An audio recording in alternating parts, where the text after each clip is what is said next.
আকাশবাণী খবর পড়ছি সুস্মিতা সেন। বিশেষ বিশেষ খবর হলো, লোকসভা নির্বাচনে পঞ্চম দফায় প্রার্থীপদ দাখিলের সময়সীমা আজ শেষ হচ্ছে। ভোটের প্রচারে ফের পশ্চিমবঙ্গে এসেছেন বিজেপি নেতা প্রধানমন্ত্রী নরেন্দ্র মোদী।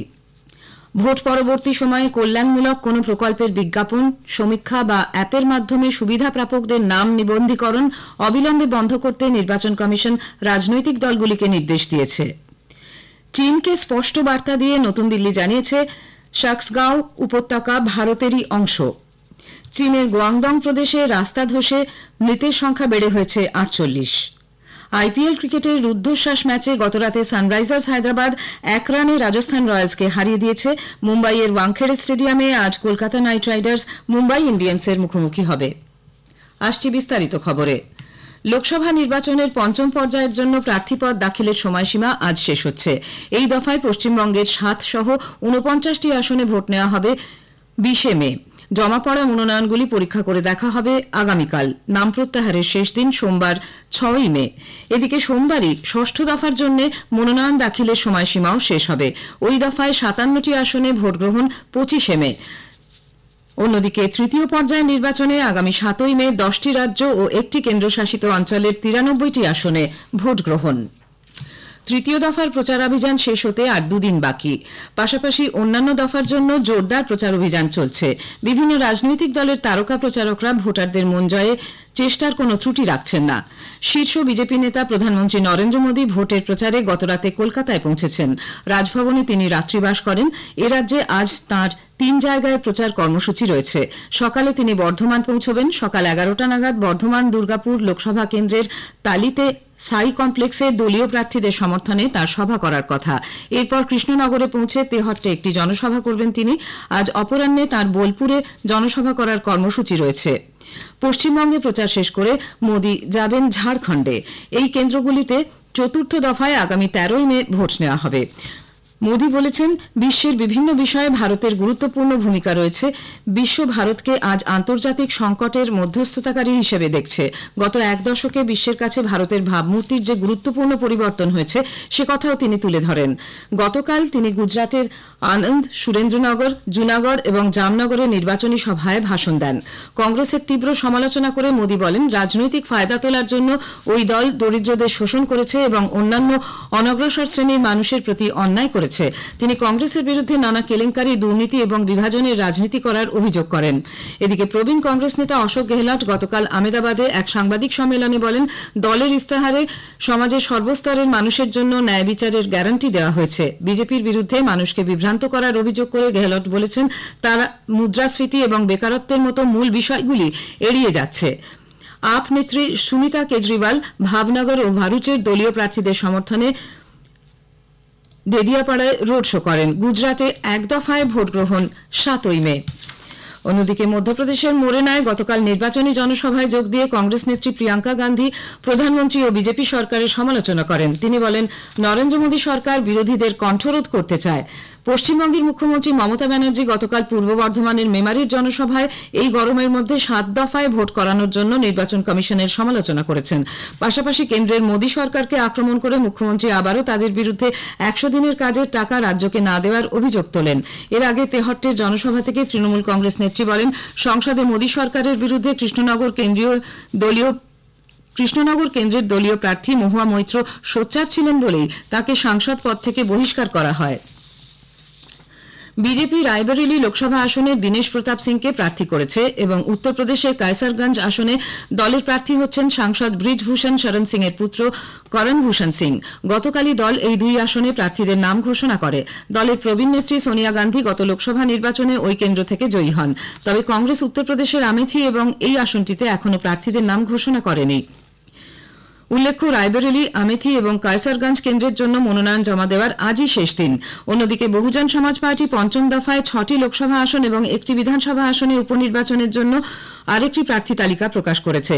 আজমগড় এবং ডুমারিয়াগঞ্জ কেন্দ্রে দল প্রার্থী বদল করেছে। আজমগড় কেন্দ্রে সাবিহা আনসারির পরিবর্তে দলের প্রার্থী হচ্ছেন মাসুদ আহমেদ।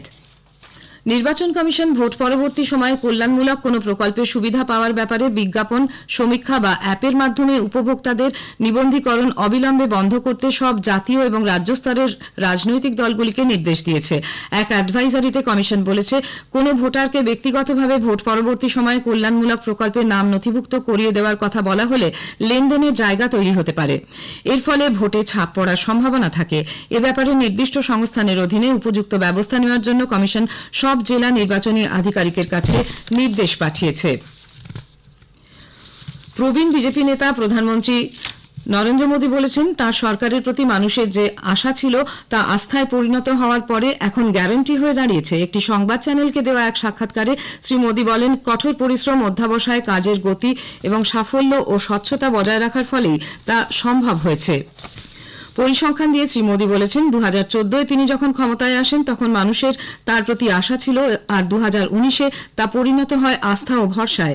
বিরোধী কংগ্রেসের সমালোচনা করে প্রধানমন্ত্রী বলেছেন, বিজেপি দেশের সংবিধান পরিবর্তন করতে চায় বলে তারা মিথ্যে প্রচার চালাচ্ছে।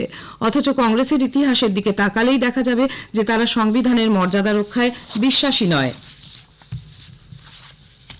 খবর শুনছেন আকাশবাণী থেকে। ভারত সাক্সগাঁও উপত্যকায় নির্মাণ কাজ নিয়ে তথ্য বিকৃত করার অবৈধ প্রচেষ্টার সমালোচনা করে চীনের কাছে তীব্র প্রতিবাদ জানিয়েছে। নতুন দিল্লিতে গত সন্ধ্যায় এক সাংবাদিক বৈঠকে বিদেশ মন্ত্রকের মুখপাত্র রণধীর জয়সওয়াল বলেন, ভারত বারবার সাক্সগাঁও উপত্যকাকে নিজেদের এলাকা বলেই বিবেচনা করে এসেছে। 1963 সালে চীন ও পাকিস্তানের মধ্যে হওয়া তথাকথিত সীমান্ত চুক্তির কোনো গ্রহণযোগ্যতাই ভারতের কাছে নেই। শ্রী জয়সওয়াল বলেন, পাকিস্তান অনৈতিকভাবে চীনের হাতে ওই এলাকা তুলে দিয়েছে। सक्षमवादी की जहां तक बात है, ये हमारा अपना क्षेत्र मानते हैं। हमने कभी ये स्वीकार नहीं किया है जो सो कॉल्ड तथाकथित पाकिस्तान चीन बाउंड्री जो एग्रीमेंट है 1963 का, उसको हम लोगों ने कभी नहीं माना है, जिसके जरिए पाकिस्तान ने ये जो जमीन है, वहाँ की जो क्षेत्र है, उसको चीन के अधीन किया था और हमने हमेशा इसका खंडन किया है। हमने अपना विरोध भी जारी किया है चीनी साइड के साथ कि आप जो जमीनी हकीकत है उसको बदलने की कोशिश ना करें, और we further reserve the right to take necessary measures. जो हमारा अपना मूल, जो हमारी इंटरेस्ट हैं, उसको हम सेफगार्ड करने की हर कोशिश करेंगे। অন্যদিকে মার্কিন যুক্তরাষ্ট্র থেকে প্রকাশিত আন্তর্জাতিক ধর্মীয় অধিকার USCIRF এর একটি রিপোর্টকে ভারত খারিজ করে দিয়েছে। ওই সংগঠনকে শ্রী জয়সওয়াল পক্ষপাতদুষ্ট বলে অভিযোগ করেন। ইসরায়েল উত্তর গাজা ভূখণ্ডের একমাত্র মানুষ চলাচলকারী প্রবেশপথ এরেজ ক্রসিং পুনরায় খুলে দিয়েছে।